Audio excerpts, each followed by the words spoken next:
예, 앞서 보신 대로 대통령 시정연설이 오늘 있었습니다. 국정기조와 내년도 예산안의 방향을 설명하고 국회 협조를 구하는 연설이었죠.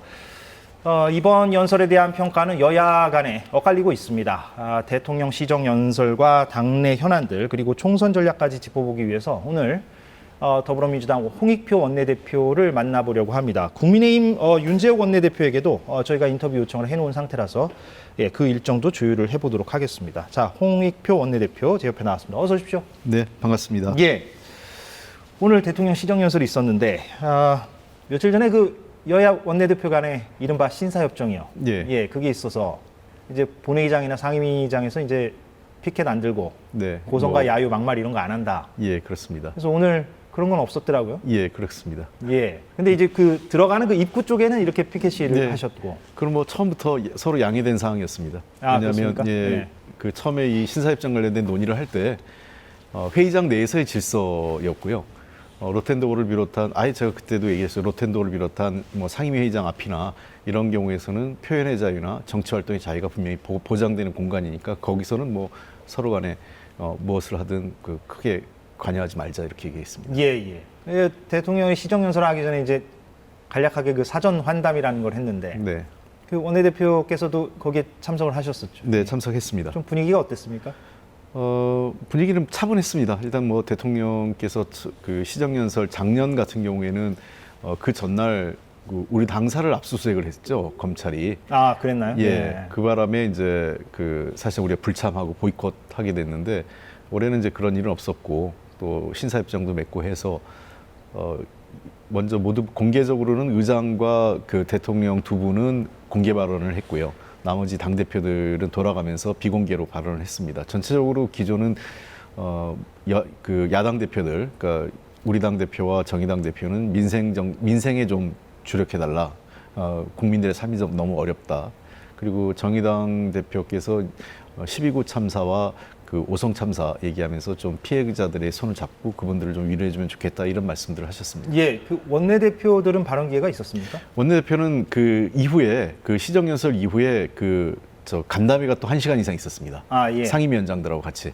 대통령은 참석하는 대통령은 참석하고요. 아, 참석하고요. 예, 사후에. 예, 그렇습니다. 그 시정연설 이후에 11시 10시 한 50분부터 12시 한 10분 정도까지 1시간 20분 가까이 모든 상임위원장 전원하고 그다음에 국회의장, 대통령, 그다음에 여야 원내대표 이렇게 해서 거기서 했고 제가 공개적으로 모두 발언을 했습니다. 예. 원내대표들은. 그 사후의 만남에서는 대표는 안 갔고요. 이재명 대표는 그렇습니다. 안 갔고. 당 대표들은 다 빠졌고 예. 그때는 이제 상임위원장 중심으로의 간담회였습니다. 예. 그 홍 원내대표께서는 대통령에게 뭐라고 좀 주문의 말씀을 하셨습니까? 공개 발언이었기 때문에 뭐 이미 언론에 보도됐을 예, 텐데 첫째는 그 협치를 강조하셨는데 실제로 국회나 야당을 존중하고 협치하려고 하는지 우리로서는 좀 아쉬운 면이 있다. 대통령이 거부권을 너무 일방적으로 행사하는 거에 대해서 우리가 우려가 있다라는 거고요. 그래서 좀 국회를 존중해달라 말씀드렸고 예산안에 대해서 우리가 보기엔 많이 부족하다.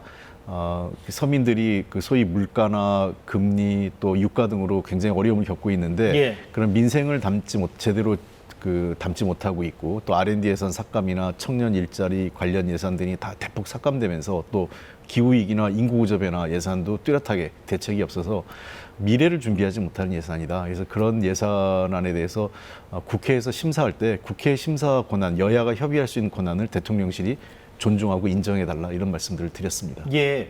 대통령이 어떻게 뭐 반응을 어떻게 하던가요?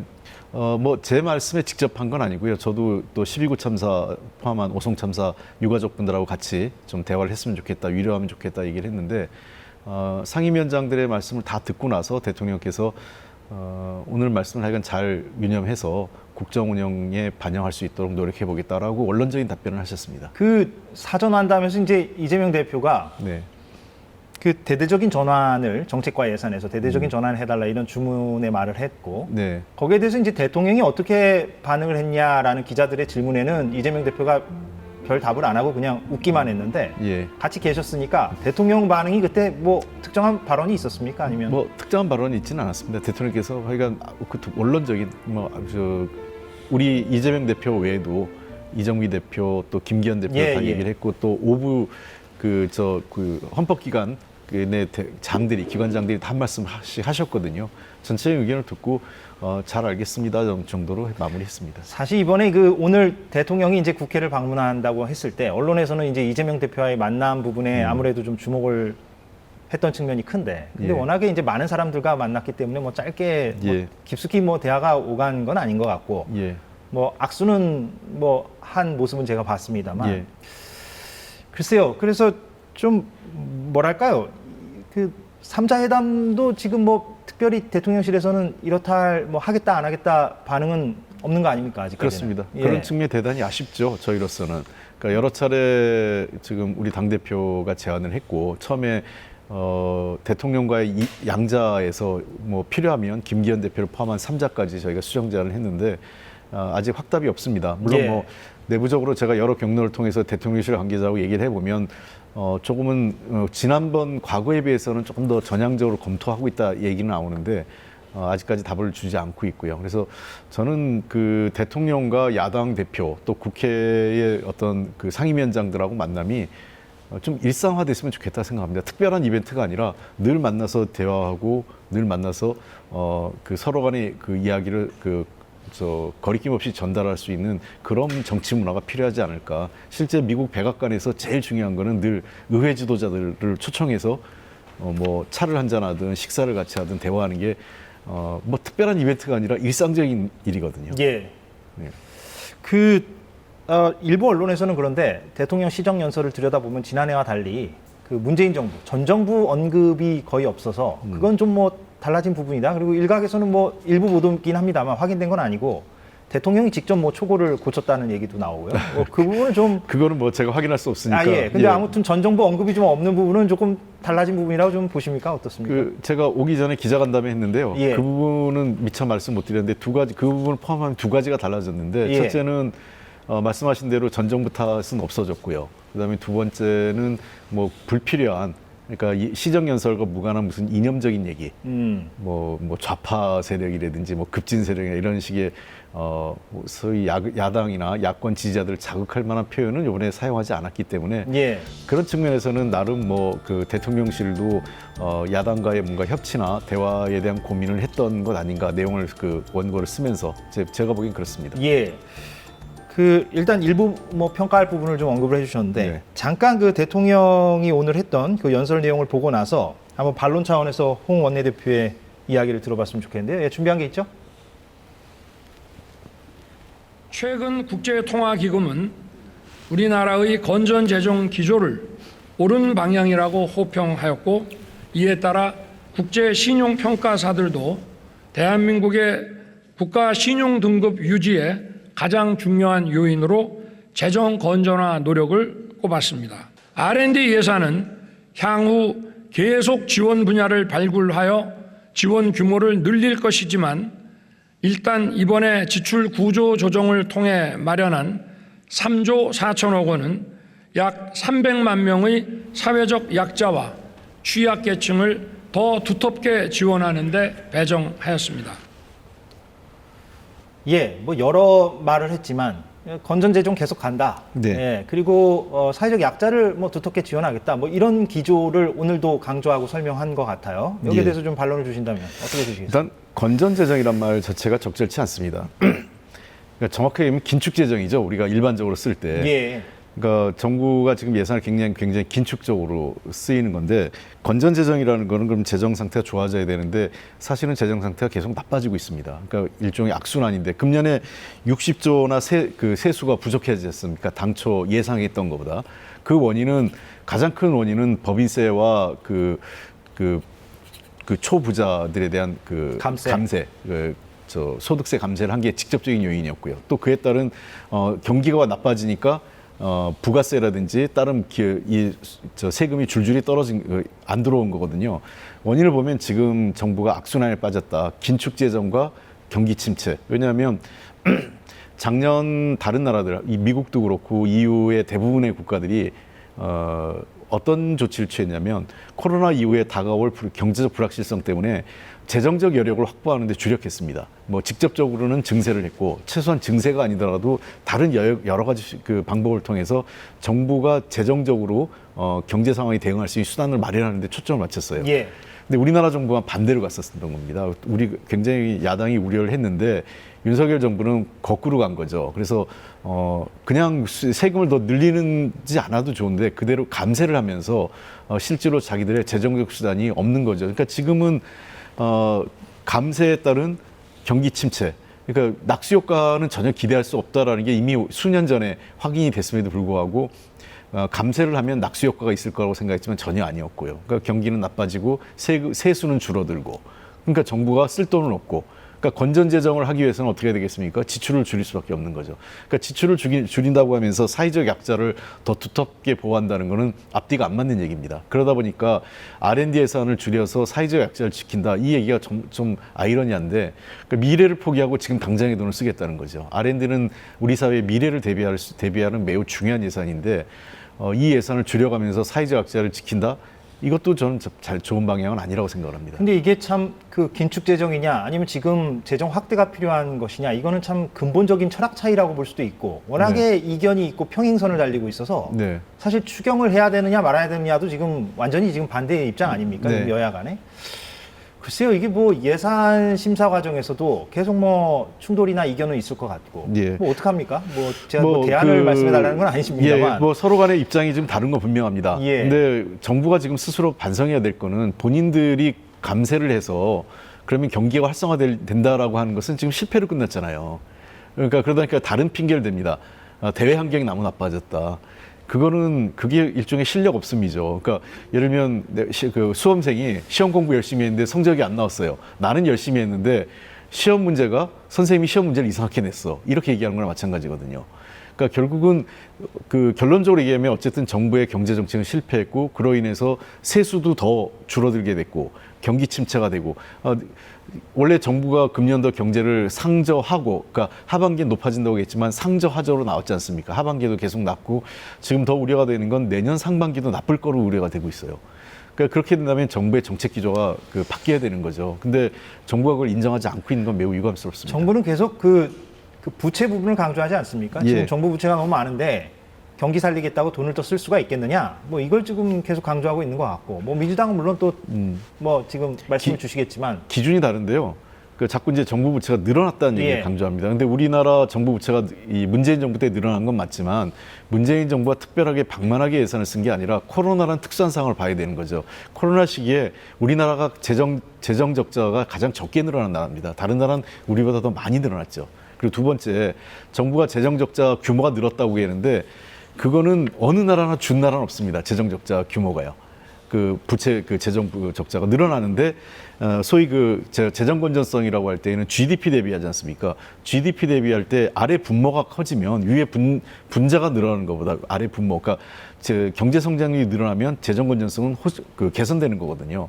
그러니까 지금 정부가 해야 될 것은 과감하게 좀 재정 투입을 통해서라도 밑에, 그러니까 경제 성장률을 좀 늘리는, 잠재 성장률과 경제 성장률을 늘리는 데 정부가 적극적인 역할을 해야 되는데, 정부의 경제 성장률은 금년에 지금 1.2%대로 지금 전망되고 있어요. 1.4% 안 나올 것 같습니다. 1.2%나 3%까지 비관적이고, 잠재 성장률은 금년에 처음으로 1%대로 떨어지고 내년에 1.7%까지 보고 있어요.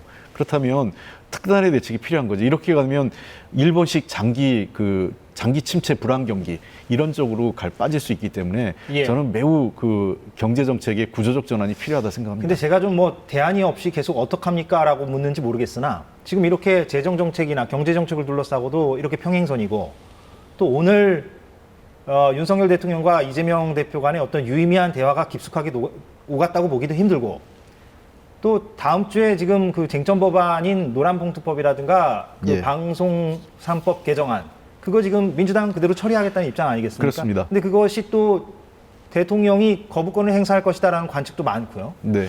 그럼 향후 뭐 총선 때까지는 계속 뭐 이렇게 대치 국면, 경색 국면으로 가는 게 아니냐, 이렇게 볼 수밖에 없는 건가요? 저희들도 그런 악순환의 고리를 끊고 싶습니다. 예. 그러니까 예를 들면 민주당의 단독 처리, 대통령의 거부권. 그래서 여러 차례 저희가 시간을 갖고 이 방송법하고 노란봉투법이 벌써 본회의에 부의된 게 그 6개월이 다 돼갑니다. 5개월이 넘었습니다. 근데 문제는 정부가 단 한 번도 그 수정안을 가져오지 않는 거죠. 협의안을. 그러니까 의뢰 그냥 기다렸다는 듯이 거부권을 행사하려고 하는 것 자체가 저는 매우 유감스럽습니다. 그러니까 제가 여러 차례 관련 법 얘기할 때 정부가 언제든지 수정안을 가져오면 협의하겠다. 그리고 예를 들면 이태원 참사 특별법도 저희가 일방 처리하겠다는 게 아니라 관련된 수정안을 좀 가져와라 했는데 그런 움직임이 전혀 없어요. 또 그 배경에는 뭐 여권 관계자 얘기 들어보면 대통령실에서 전혀 그런 그 협의하라는 사인을 보내지 않는다는 거예요. 그러니까 저는 대통령의 국정 기조가 전환돼야 된다. 즉 야당의 주장이 귀 기울이고 여야가 어느 정도 국회에서 자율성을 갖고 협의할 수 있도록 만들어주는 분위기를 만들어주는 게 저는 필요하다고 봅니다. 예, 알겠습니다. 예, 좀 우려가 되는 부분이네요. 예. 그 다른 얘기인데 이거는 김포시 얘기입니다. 예, 네. 현안을 좀 넘어가죠. 예, 지금 뭐 국회 상황에서 여야 간의 이견은 제가 충분히 확인한 것 같고 지금 그 국민의힘은 경기도 김포시를 서울시로 편입하겠다. 예. 예, 그런 거를 이제 당론으로 하겠다는 거고 여차하면 또 다른 그 지자체도 예. 만약에 그런 여론이 조성이 되면 주민들 사이에서 더 확대하겠다라는 의사까지도 지금 내비치고 있습니다. 그래서 이 여당 의원들 주장을 잠깐 듣고 제가 반론 기회를 좀 드리겠습니다. 서울 주변 도시의 경우에 주민들의 의사를 존중해서 생활권과 행정 구역이 일치되도록 하는 것이 우리 국민들을 위한 길이다. 내부 검토 중인데 뭐 우리나라를 위해서 꼭 필요할 것 같다. 뭐 이런 이야기도 있어서 그게 이제 서울 메가시티 아니죠. 그렇죠. 이런 거 저는 보통 메가시티라고 그러는데 그렇죠. 저는 민주당 입장에서도 반대하기 어렵다고 봅니다. 왜냐하면 민주당의 오래된 당론이 메가시티 활성화입니다. 하태경 의원은 민주당이 반대하기 힘들 거다라고까지 얘기하는데 뭐 민주당 입장은 좀 정리되는 게 있습니까? 너무 뜬금없이 나와서 제가 보기에는 그 김기현 대표가 자세한 얘기를 하지 않았어요. 그냥 던진 거죠, 일종의. 대단히 저런 식의 정치는 바람직하지 않습니다. 굉장히 포퓰리즘적인 건데요. 그러니까 일정하게 김포 주민들이 서울시 편입에 대한 요구가 있어요. 그래서 김포시뿐만 아니라 주변이 다 그렇습니다. 광명, 과천, 뭐 일산 뭐 등등 해서요. 아마 주변에 그 경기도를 전체로 서울하자면 좋아할 거고 전국을 서울시 하자고도 좋아할 겁니다. 그래서 제가 우스갯소리로 이뇨한 위원장이 우리 김 대표님한테 김기현 대표한테 서울 수도권 출마하니까 울산까지 서울에 편입시키려는 거 아니야? 제가 우스갯소리를 했는데 저는 뭐 기본적으로 이 메가시티 안에 대해서는 우리 당이 일관되게 주장한 게 맞습니다. 그래서 부울경 메가시티 안도 있고요. 그다음에 호남권도 그런 게 있고 충청권도 그렇고 그러려면 이렇게 그 김포 하나의 안을 갖고 던지는 방식으로 하는 게 아니라 우리나라 국토 전체를 놓고 어떻게 할 건가의 안을 가져주는 게 책임 있는 여당 대표 그리고 책임 있는 여당이 해야 될 그 자세가 아닐까 싶어요. 김포라는 한 지역을 갖고 이걸 하자 말자 이렇게 하면 얼마나 쪼잔해 보입니까? 그 미래에 대한 전략 없이 그렇게 되면 지역 이기주의가 자극되죠. 곳곳에서. 저렇게 되면 하냐 안 하냐 문제 갖고 지역 간에도 이해관계 때문에 또 지역 주민이 갈라집니다. 김포 안에도 찬성하는 주민, 반대하는 주민들이 계실 거예요. 또 경기도와 서울이 갈등하고 가뜩이나 사회적 통합이 중요한데 그 여당 대표가 사회적 갈등을 부추기는 안을 전혀 충분한 검토 없이 왜냐하면 어떠한 그 구체적인 안을 어떻게 하겠다는 거 없이 그냥 던진 거거든요. 그래서 저는 저렇게 하는 것 방식보다는 우리나라의 지역 균형 발전이라는 해묵은 숙제 그다음에 도리어 수도권 중심인데 수도권을 더 밀집화시키는 거 아니겠어요? 서울을 확대하니까. 그렇죠. 예. 그래서 저는 수도권은 좀 더 친환경적인 미래 도시를 어떻게 갈 건지 그리고 부울경 지역은 어떻게 그 산업 전략이나 미래 도시를 어떻게 할 건지 또는 호남 지역은 어떻게 발전할 건지 해서 전국을 놓고 균형 발전 하나는 균형 발전 그리고 두 번째는 미래 산업이나 미래의 어떤 사회 경제적 그 변화를 대비해서 전 국토 전략을 놓고 예. 행정 개편안을 만들어 오는 게 책임 있는 여당이고 그래도 여당 대표다운 제안 아니겠어요? 저렇게 여기저기 가서 던지면 예를 들면 저도 뭐 우리가 또 부산 가가지고는 당대표 김기현 대표가 뭐 양산을 부산에 편입시키겠습니다. 광주 가가지고는 나주를 또 뭐 광주에 편입시키겠습니다. 이러시면 어떻게 하는 거예요? 곳곳에.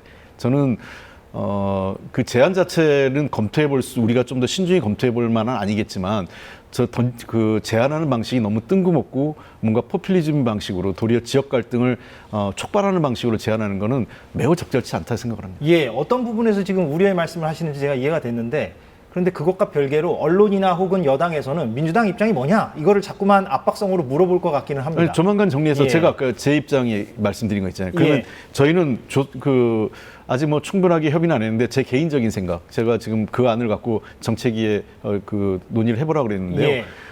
그 국토 대전략 저희는 우리 아까 얘기했던 균형 발전, 지역 균형 발전과 큰 틀에서 좀 더 논의를 해보자는 미래 거잖아요. 경제, 지금. 미래 사회, 우리 사회가 나갈 미래 사회를 놓고 예를 들면 뭐 에너지 전환 여러 가지가 있지 않습니까? 예. 그런 걸 놓고 저는 국토 대전략 속에서 행정 체계 개편을 한번 심각하게 논의할 필요가 있다. 지금의 예, 광역, 시군구 읍면동 체계 있지 않습니까? 이거를 아예 전면적으로 개편하는 거를 논의하고 결정짓고 하는 게 더 바람직하지 않을까 생각입니다. 예. 그런데 이제 뭐 언론에서는 당연히 이거를 국민의힘의 어떤 수도권 총선 전략으로 풀이를 하고 뭐 여당에서도 이걸 뭐 부정하지 않는 것 같습니다. 분위기는. 여당에 도움이 될 거라고 보십니까? 어떻게 보십니까? 이건 좀 뭐 정치공학적인 얘기인데.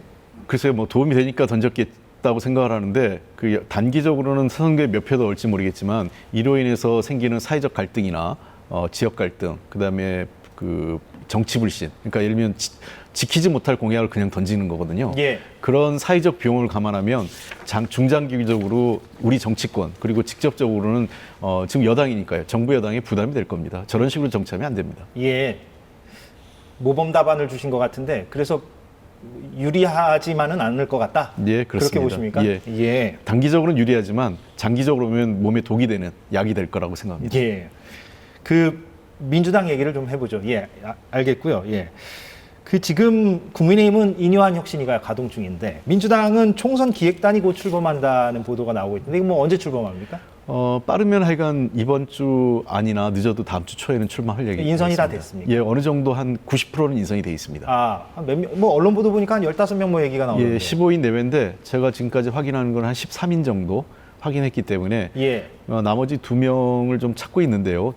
두 분이 없는 상태에서 공개할지 아니면 2분까지 마무리하고 할지가 남은 것 같습니다. 그러면 홍 원내대표께서는 그 13인의 면면은 보셨을 것 아니겠습니까? 예, 그렇습니다. 예, 거기에 뭐 원내에서는 누가 들어가는지 정도는 말씀해 주실 수 있습니까? 대부분 당연직으로 들어가 있습니다. 왜냐하면 그러니까 그 총선 기획단이 예. 대단한 권한이 있는 게 아니라 앞으로 예를 들면 뭐 한 5개월 남았으면 뭐 D-150 그렇지 않습니까? 그러면 그때까지 공청 관리위원회를 언제까지 구성할 건지, 또 언제 후보자 검증을 할 건지, 또 최종적으로 경선할 때는 경선을 언제 어떻게 할 건지, 예. 이런 것들을 일정을 짜고 전체적인 구도를 만드는 거기 때문에요. 예.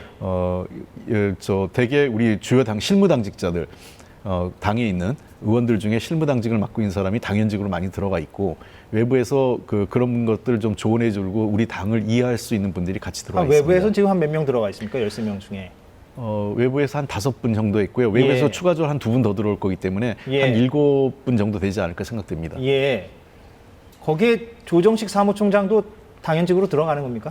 지금까지 거의 예외 없이 예. 사무총장이 선거기획단장을 당연직으로 겸임했습니다. 근데 왜냐하면 이제 일각에서는 아시다시피 이제 보도를 보면 그 비명계, 이른바 비명계에서는 조정식 사무총장이 공천 과정에 이렇게 깊숙이 나서지 말고 사무총장 내려와야 된다 이렇게 주장하시는 분들도 있는데 여기에 대해서는 어떻게 좀 답변해 주시겠습니까? 예를 들면 지난번에 당직자들이 전원 사퇴했었을 때 그런 차원에서 물러나라 이렇게 하면 들을 만도 하지만 대부분 다 유임됐습니다.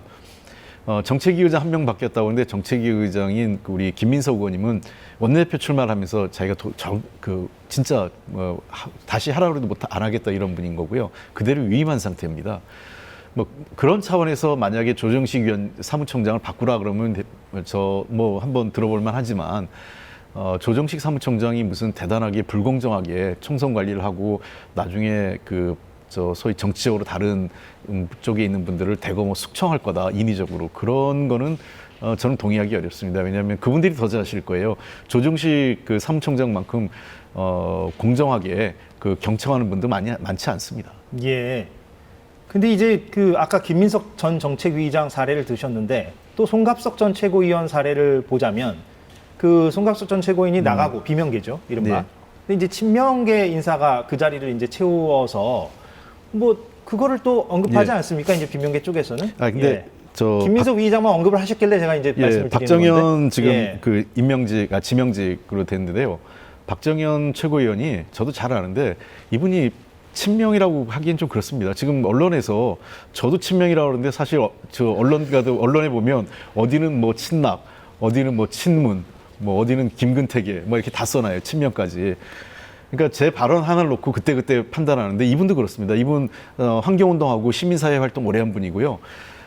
이재명 대표에 대한 직접적인 공격을 하지 않는 걸 친명이라고 하면 친명이겠지만 이재명 대표를 세일즈하거나 이러시는 분은 아니에요. 자기가 정치활동하는데 그렇게 살아오지 않은 분이었고 그리고 그 지난 우리가 4.7 재보궐선거 서울시장 선거 때 잠시 그 지도부가 그 붕괴되면서 다 전원 사퇴하고 한 2달 가까이 송영길 대표 전까지 임시 비대위가 있었는데요. 그때 비대위 위원을 했었어요. 제가 그때 같이 한 2달 가까이 그 모시면서 제가 정책위원장이기 때문에 봤는데 예. 굉장히 중립적이고 어디 치우치지 않은 분이에요. 그래서 그리고 경쟁자인 박영순 대덕 그 지역구 국회의원도 좋다. 뭐 이건 그 선의 경쟁하겠다. 이분이 그 충청을 대표하고 여성 지금 총선을 준비 중이죠. 예. 아니 이분이 충청을 대표하고 여성 몫으로 충청을 대표해서 최고위원회 들어간 것 자체가 너무 좋다. 나는 선의 경쟁하겠다라고 그런 박영순 의원이 그렇게 입장을 밝혔어요. 예. 뭐 대인배처럼 말씀하셨죠. 불편하신 거 있을 텐데 저는 굉장히 박영순 의원님이 평소에 정치도 큰 틀에서 하시고 그래서 그런 입장을 내셨거든요. 그래서 자꾸 주변에 있는 분들이 이래라 저래라 하는 건 적절치 않다고 생각합니다. 예. 그 경선은 그러면 기존에 정해진 그 룰대로 그대로 갑니까? 50-50. 그러니까 예, 일반 그렇습니다. 여론조사 50과 예. 당원조사 50으로 그대로 갑니까? 예, 그럼 그거는 근데- 이미 예. 우리가 1년 전에 그 총선 룰은 예, 확정을 경선을 했죠. 확정했거든요. 예. 그걸 바꿀 수 없습니다. 그 지금 아시다시피 언론 보도를 보면 이른바 그 비명계 현역 의원들이 있는 지역구에 그 다수의 뭐 친명으로 또 분류가 되는 언론에서 자꾸 이렇게 뭐 분류는 합니다. 예, 그래서 제가 뭐 인용은 하겠습니다만 그 친명으로 분류되는 원외 인사들이 이제 출사표를 던지고 있습니다. 뭐 그럴 수 있죠. 예. 예, 그럴 수 있는데 근데 그 원외 친명계 인사들이 그 이재명 대표와의 어떤 가까움 내지는 친근성 이런 것들을 이제 강조하는 그런 분위기들이 있습니다. 예, 예. 그게 뭐 전략적으로 이해되는 측면도 있습니다만 그래서 일각에서 보도를 보니까 그 경선 때 여론조사를 할 때 그 후보자 경력에 이재명이라는 이름을 표기하는 거를 금지하는 방안을 민주당이 검토 중이다. 예, 이거는 맞습니까? 그럼 아직 뭐 제가 그건 공관위에서 나중에 공천관리위원회가 그 구성되면 거기서 결정할 거기 때문에 제가 뭐라고 하긴 뭐 하는데요. 예. 과거에 노무현 재단이 있었어요. 노무현 재단 사례를 보면 그걸 못 쓰게 했던 사례가 있었던 것 같습니다. 예. 그래서 하여간 그 문제는 뭐 여러 가지 판단을 뭐 그 경우의 수를 놓고 아마 그 공천관리위원회에서 개인적 의견으로는 그게 좀 필요하다고 보신가? 왜냐하면 그게 만약에 금지되지 않으면 아마도 그 출사표를 던진 원외 인사들은 안 그래도 이제 인지도가 좀 부족하니까 열세니까 그 그러니까 이재명이라는 그 브랜드를 강조할 것 같긴 예. 한데 그거를 어떻게 쓰는지 모르겠어요. 예를 들면 예.